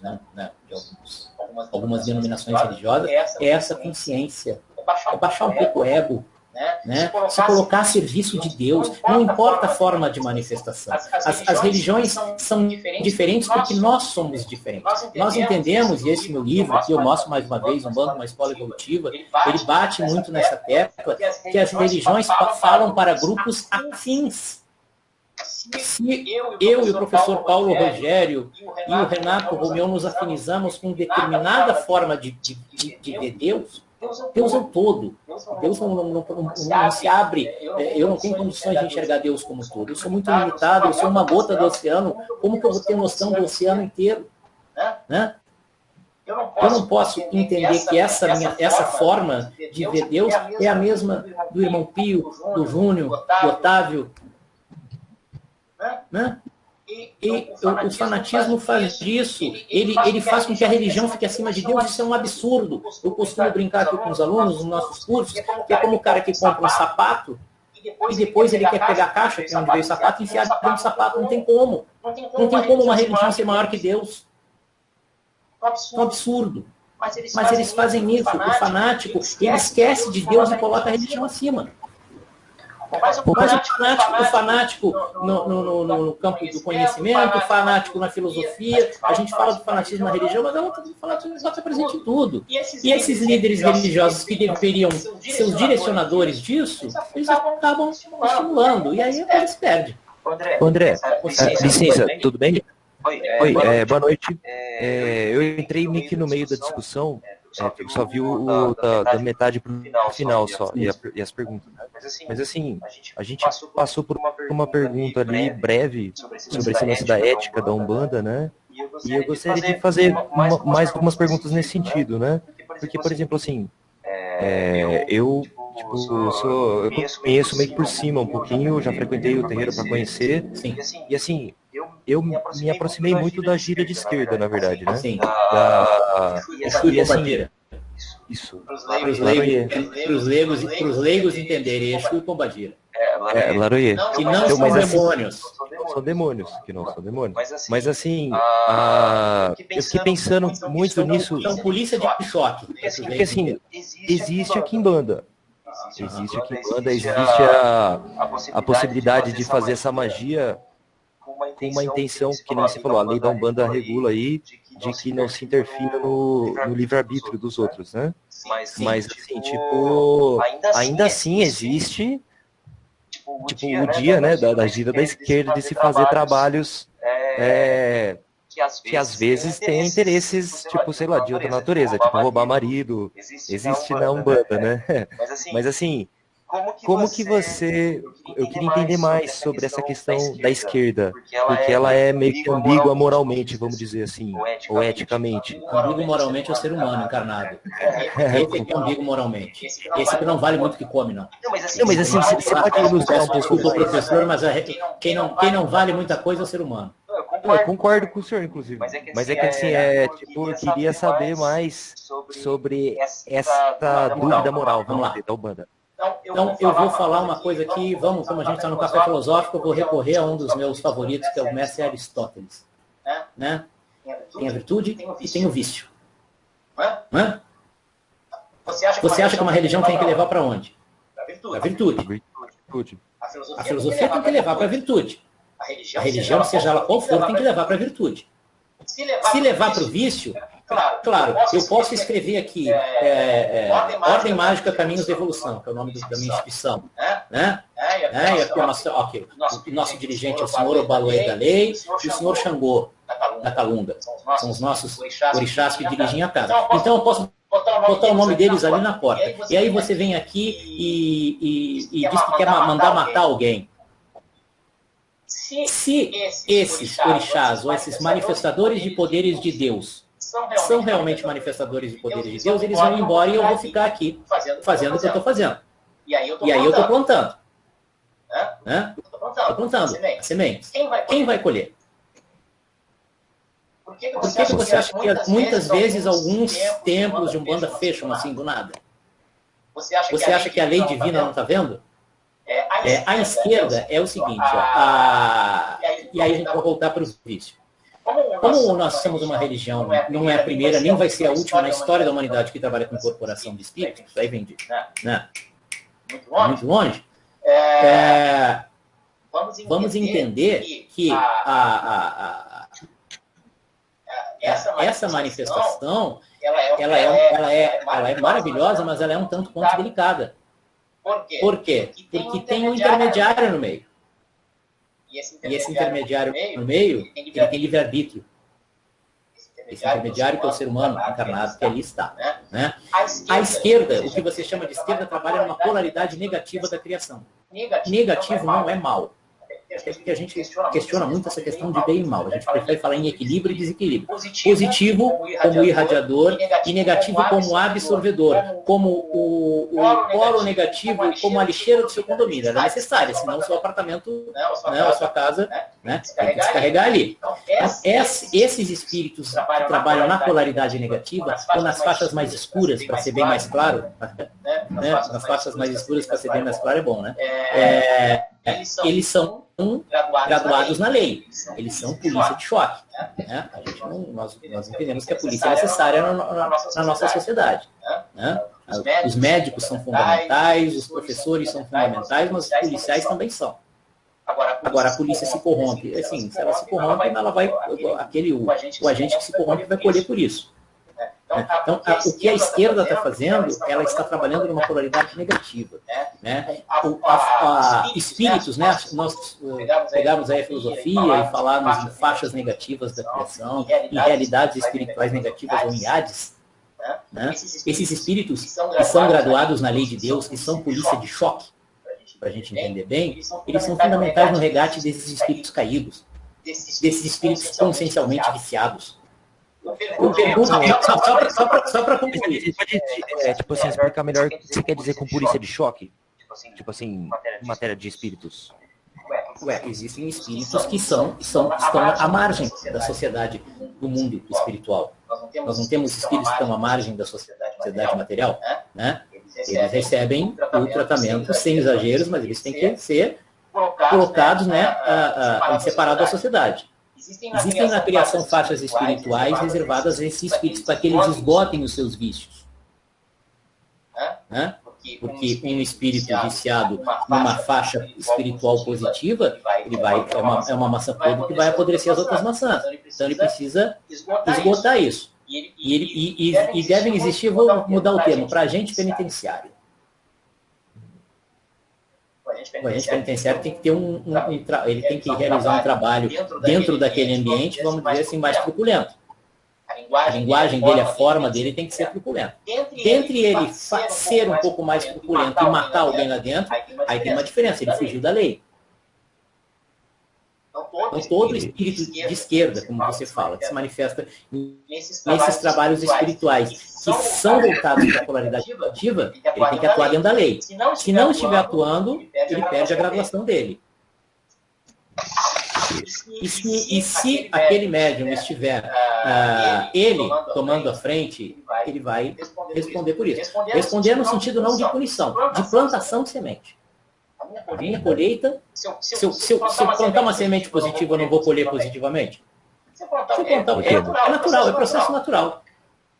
Certo? André, você já chegou a investigar relações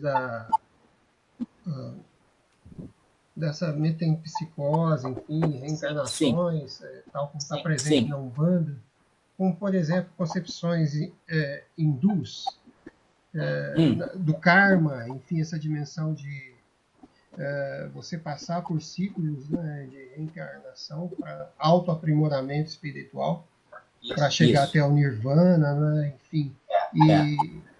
E lá existem divindades, né, que tratam desde a questão da ilusão, né, o véu de Maia, né, no qual nós acabamos muitas vezes nos encontrando. Enfim, você já chegou a pesquisar alguma coisa a respeito desse tema, enfim, algumas possíveis relações? Dentro da concepção umbandista, sim. Eu conheço superficialmente isso que o senhor está falando, né, com relação ao hinduísmo, com relação ao véu de Maia, mas eu vou dizer uma coisa aqui para vocês. A literatura de Rubens Saraceni é riquíssima nesse sentido, tanto nos romances, quanto nos seus livros teológicos, né? Código de Umbanda, Gênese Divina de Umbanda Sagrada. Então, existe sim um processo de ilusão. Mas eu vou dizer o seguinte para todos que estão aqui, colegas, a ilusão ela é algo inerente ao ser humano que precisa ser trabalhado. Fala-se muito, inclusive no meio umbandista, espiritualista, muito do karma como algo muito horrível, como algo muito tenebroso. Meu Deus, eu tenho um karma pesado. Eu digo o seguinte, o karma, eu gosto muito das analogias, né? Eu faço analogia com karma como aquela roupa bonita que a gente põe para ir num casamento. A gente põe um terno bonito, se perfuma, quando sai para a rua, saiu para a rua, bateu um vento, o cara já não está mais do jeito que quando estava bonitinho em casa. Então ele precisa ajustar aquilo. Quando chegar, vai tomar um outro banho. O karma são apenas ajustes. Ajustes, por exemplo, que o seu carro precisa depois que roda alguns mil quilômetros, né? Porque ele está rodando. É um desgaste. Então o karma tem essa função, né? De reajuste daquilo que ficou desajustado, de um pneu que furou. Né? Porque se você sai, se nós entendemos que nós saímos como centelha divina do útero divino, né, do útero de Deus, lá nós éramos consciências, né, ou ovoides, como nós entendemos, não perfeitos, mas intactos. Como bebezinhos. A gente sai para uma caminhada evolutiva. E existem processos onde tem choques, onde a gente pega umas tempestades, onde pega uns maremotos, pega muitos dias ensolarados, maravilhosos, noites enlaradas maravilhosas também, e a gente precisa desses reajustes. Né? Então, a lei do karma, ela está ligada à lei de Deus, que para nós se representa como uma divindade, que é o Orixá Ogum, né? Ela está ligada à lei de Deus e está presente na nossa caminhada como um ajuste. Um ajuste íntimo, um ajuste pessoal. Perfeito. Tem uma pergunta do Paulo. Paulo, fica à vontade. Pois não.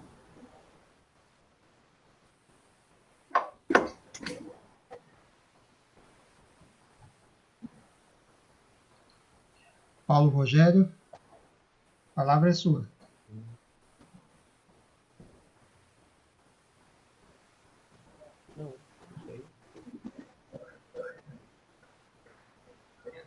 Eu gostaria de perguntar.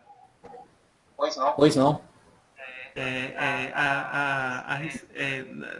São muitas perguntas, né? Assim, Claro. mas a gente tenta acompanhando para poder não estar voltando. Mas em relação ao próprio karma, a reencarnação, e assim, se os espíritos eles vivem no mundo espiritual e vivem todos juntos, eles não têm acesso todos à mesma divindade, não têm acesso a Deus, não é um mundo comum onde todos partilham as mesmas coisas, como teriam espíritos mais evoluídos e menos evoluídos se eles vêm do mesmo lugar? E aí, a partir do momento que eles encarnam ou reencarnam, eles perdem a consciência, então tudo aquilo que eles já tinham adquirido e desenvolvido se perde. E nesse caso também, a partir do momento que ele reencarna e ele era um espírito de luz, e se ele perde essa consciência e essa lembrança do que ele é e se torna um ser que tem que começar tudo de novo, ele pode involuir ao invés de evoluir.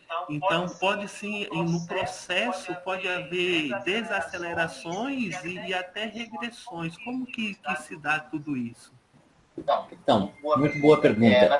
Na verdade, não se dão regressões, não, se dão estagnações. Né? E se nós estudarmos a teologia do Rubens Saraceni, nós vamos ter o mundo das ideias se abrindo em muitas cores para nós, porque eles não vivem nos mesmos lugares. Existem, no nosso planeta, existem 77 dimensões. Uma é a nossa, a 22ª, onde estamos nós, os espíritos humanos encarnados e desencarnados. Existem outras 76 dimensões à nossa direita e à nossa esquerda, onde se manifestam outros seres, outras formas de vida, seres energéticos. Então, assim, o processo reencarnatório é nosso, humano, é da nossa dimensão humana. E ele é um processo de aceleração da evolução. Mas assim, um espírito que está numa faixa da luz, ele não é menos filho de Deus do que aquele que está bestializado numa faixa escura. As faixas escuras são parte do amor divino, que não abandona ninguém. Termos que a gente ouve popularmente, isso não é de Deus, é de uma extrema ignorância. Porque Deus criou tudo para que os seus filhos evoluíssem. E ele pensou, inclusive, naqueles que fossem dar uma freada, ou puxar o freio de mão, ou capotar com o carro no caminho, que eles tivessem uma oficina para consertar isso. Né? Mas assim, ele não existe, não sei se eu estou abrangendo toda essa pergunta, não existem espíritos, todos estão no mesmo lugar quando morrem. Ou quando, na verdade, eu costumo dizer que a gente está morto aqui, né? Nós somos espíritos e estagiamos em alguns momentos na carne. Eles não estamos. Existem faixas que são faixas. A gente precisa, para entender essa teologia humanista, a gente tem que esquecer bem e mal. Bem e mal, a gente respeita, mas é maniqueísta, né? E a gente prefere falar em equilíbrio e desequilíbrio, em graus de consciência. Eu atinjo um grau de consciência naturalmente, conforme o meu processo, a minha caminhada. Então eu vou escolher se eu vou caminhar para frente ou se eu vou dar passos para trás de costas, não me virando para trás, mas de costas. Aí eu caio.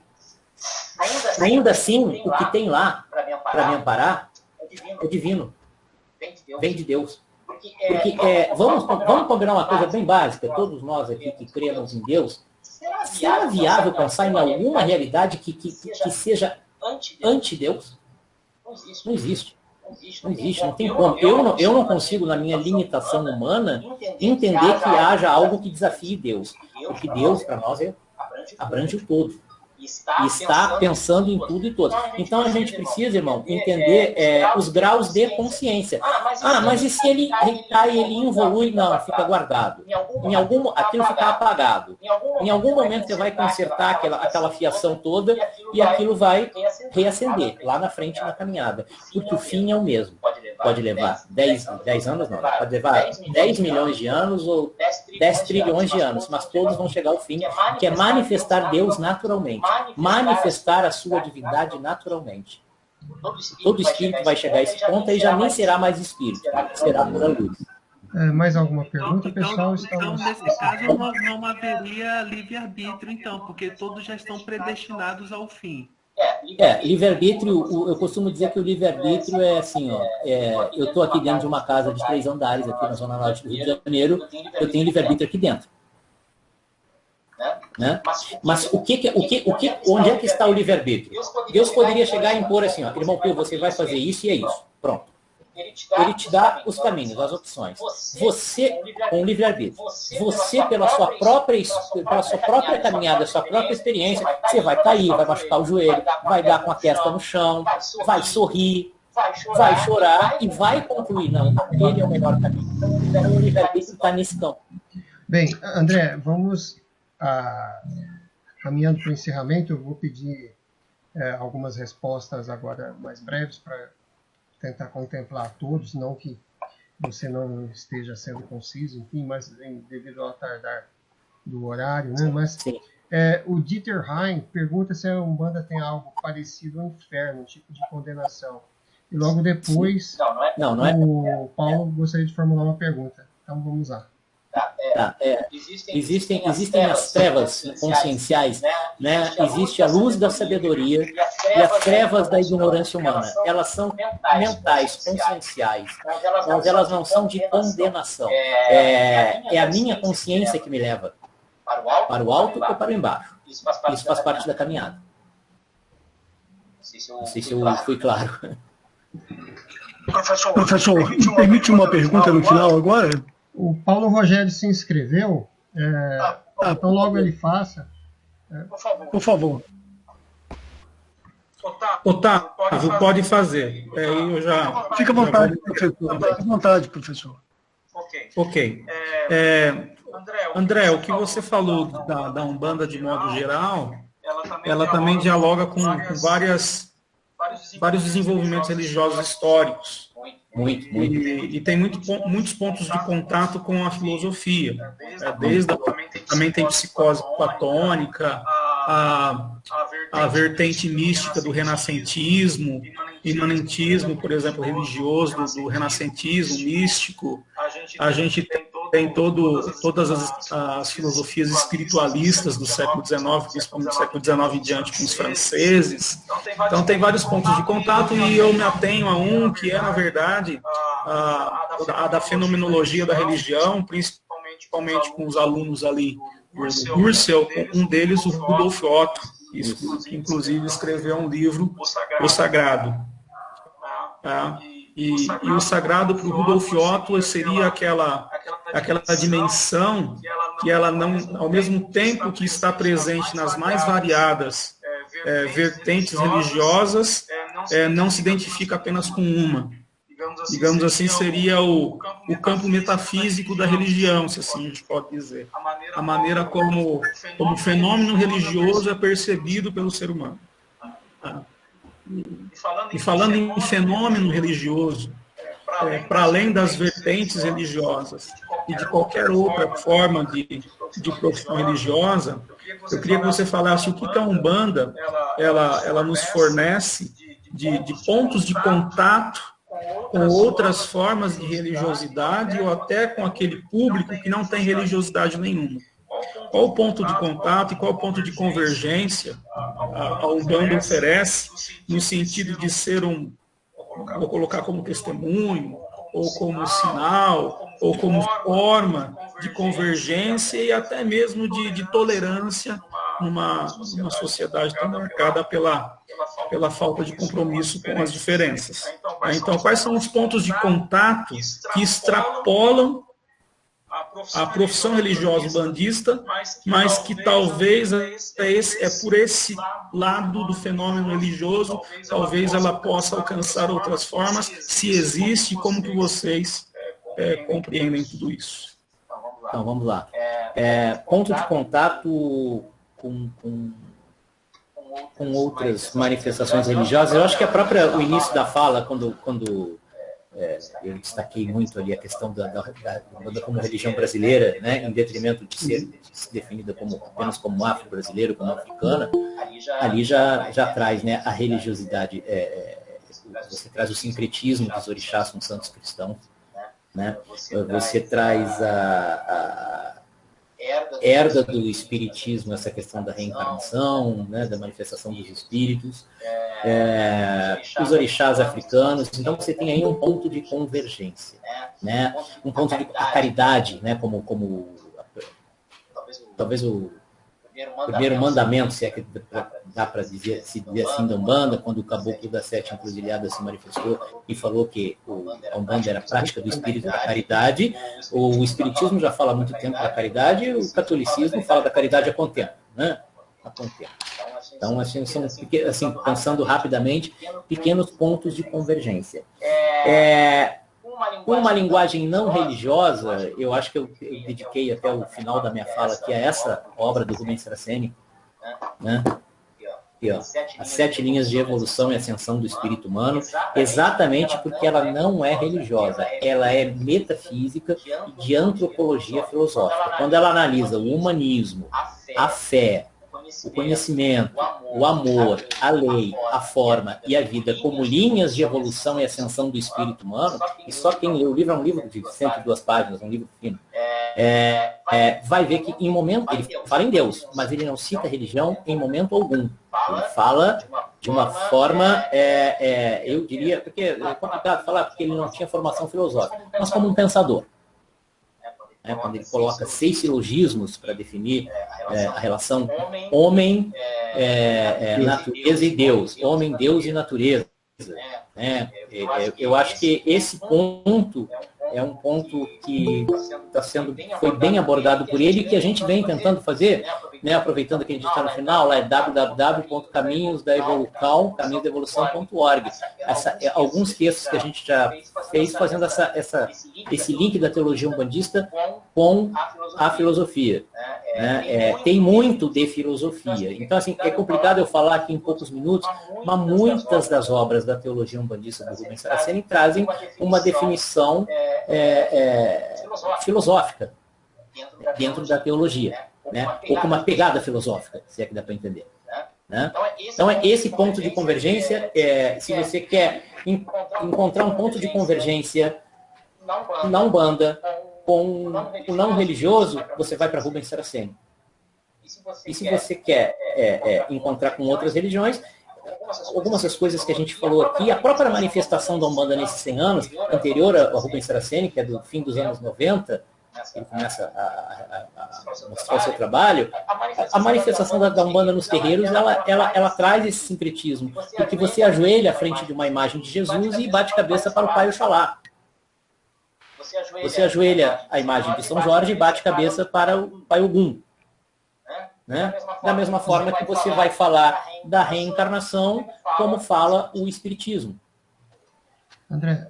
Então, essa relação está no próprio ser dia a dia da Umbanda.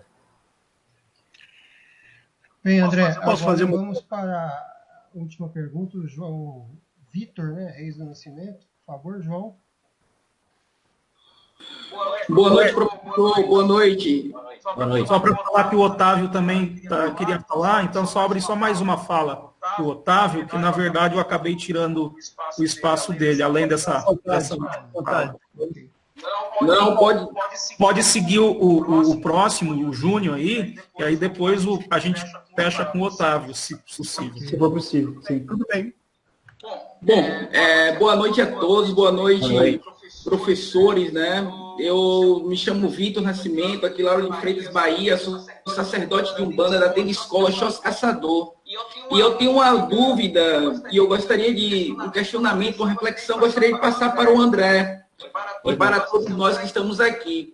Nós estamos vendo a cada dia que passa, dentro do terreiro, junto às entidades, a questão de consciência de si, a questão do despertar, a questão da autopercepção, a questão de questões comportamentais ligadas a virtudes e provavelmente a uma ética. E isso, eu vi o André falar da antropologia filosófica, e aí a gente pensa naquele homem múltiplo lá do Scheller, e aí ele traz aquela questão da dimensão espiritual, a consciência de si mesmo. E apoio a pergunta. A pergunta é a seguinte: estamos vendo, cada dia que passa, mais a filosofia com questões de levantar perguntas, não somente sobre religião, mas sobre o ser humano e o seu comportamental dentro dos terreiros, André? Com certeza. Eu vou dizer para o irmão aqui que aqui nós temos aqui um templo escola, né? Ordem Mágica Caminhos da Evolução. E a gente trabalha muito nessa questão da ética e da autoconsciência. A gente aí tem estudado, né, professor Luiz, professor Edson, professor Paulo Rogério, o cuidado de si socrático. Nossa, como ele se encaixa dentro do trabalho religioso, né? Porque se nós falamos que a Umbanda, eu estou falando aqui com um irmão sacerdote também, que a Umbanda é a prática do espírito para a caridade, vocês já perceberam que eu gosto muito de analogias, eu digo aqui para os alunos o seguinte: quem já viajou de avião sabe que quando a aeromoça nos fala, em caso de despressurização, máscaras cairão. Primeiro põe a máscara em você, depois põe no outro, senão você morre e o outro fica bem, né? Então, é isso. Para realizar, para eu, enquanto médium de Umbanda, enquanto sacerdote umbandista, poder realizar um bom trabalho de caridade, a primeira caridade tem que ser para mim. E este para mim passa pelo cuidado de si, passa pela autoconsciência, passa pela ética, passa por buscar as virtudes. Se há alguma dificuldade, nós somos humanos em evolução, mas a nossa busca tem que ser, né? Ela tem que ser constante por essa virtude. E isso acho que tem que ser passado dentro do terreiro, sim, irmão. Faz muito bem se realiza dessa forma.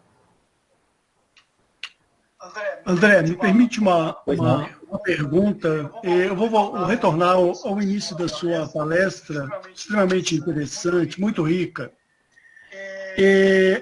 Quando iniciou a Umbanda, o Zélio era um garoto de 17 anos. Quando ele, vamos dizer assim, recebeu na Federação Espírita de Niterói o caboclo que na realidade, pelo que eu li, ele era um monge português, Manuel Malacrida. Isso tem fundamento? Então, ele se manifestou dessa forma. Ele foi, agora não lembro se século XVI, XVII, teve um terremoto e ele foi vítima desse terremoto, o Frei Gabriel Malagrida. Ele se apresentou espiritualmente com essa forma. Para quem tivesse a clarividência, viria dessa forma. Mas há também relatos de que ele foi um índio aqui em Barra do Piraí, pertinho de mim, aqui na Avenida Brasil, vamos embora, Barra do Piraí. O Gabriel Malagrida foi uma das suas reencarnações. Né? E ele se apresentou dessa forma como padre, assim como o pai Antônio, que se manifestou logo em seguida, o preto velho, como naquele arquétipo do velho escravo. Perfeito. E a linha do Oriente? Onde que ela se enquadra dentro da Umbanda? Então, que existe uma certa confusão. Eu vou recomendar uma autora que é cria de Rubens Saraceni também, Lourdes de Campos Vieira. Ela tem um livro Guias Espirituais de Umbanda e Suas Manifestações, lançado pela Madres, e que o senhor Caboclo Pena Branca, é um dos mestres dela, deixa muito claro que essa linha do Oriente ela não tem a ver com espíritos que encarnaram no Oriente, porque o senhor Pena Branca é um caboclo, mas ele também é um espírito da linha do Oriente. A linha do Oriente é aquela linha que busca a luz do sol, é a linha que vai para a direita, é a linha que busca a ascensão espiritual, né, que está caminhando cada vez mais para o Oriente. Né? Então, isso seria a forma correta de nós interpretarmos a linha do Oriente dentro da manifestação bandista. Perfeito. Obrigado. É isso. Professor, eu posso ler uma última frase aqui antes das despedidas? Eu queria deixar como reflexão. Nessa obra, As 7 Linhas de Ascensão e Evolução do Espírito Humano, eu tenho aqui a edição de 2015, na página 12, Rubens Saraceni, pasmem, um sacerdote umbandista, ele nos deixa a seguinte frase: melhor a filosofia especulativa do que a religião estagnante. Melhor a filosofia especulativa que a religião estagnante.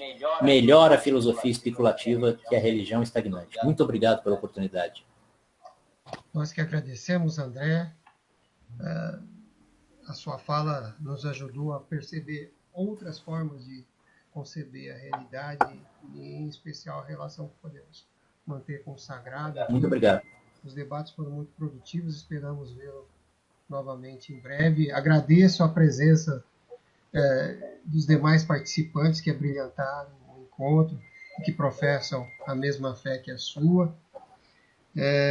Devo dizer que, no final do encontro, de fato, houve algumas tentativas de indivíduos de adentrarem ao espaço, mas como nós estávamos nos 10, 15 últimos minutos finais, eu tomei como decisão de ordem preventiva, né, a decisão de não permitir os acessos, visto que perderam, né, todas as colocações até então colocadas, não teria sentido alguma intervenção na medida em que não assistiram à palestra. E eu acho importante estar registrando isso, na medida que esse foi um critério que eu usei com todos. Mas eu desejo a todos muita paz, muita energia, ou como vocês dizem na Umbanda, né, muito axé a todos. Muito axé. Saravá Umbanda. Pois é. E que nós tenhamos tempos melhores. Muito obrigado a todos. Até a próxima. Um abraço. Boa noite a todos. Boa noite. Boa noite. Boa noite. Boa noite. Boa noite.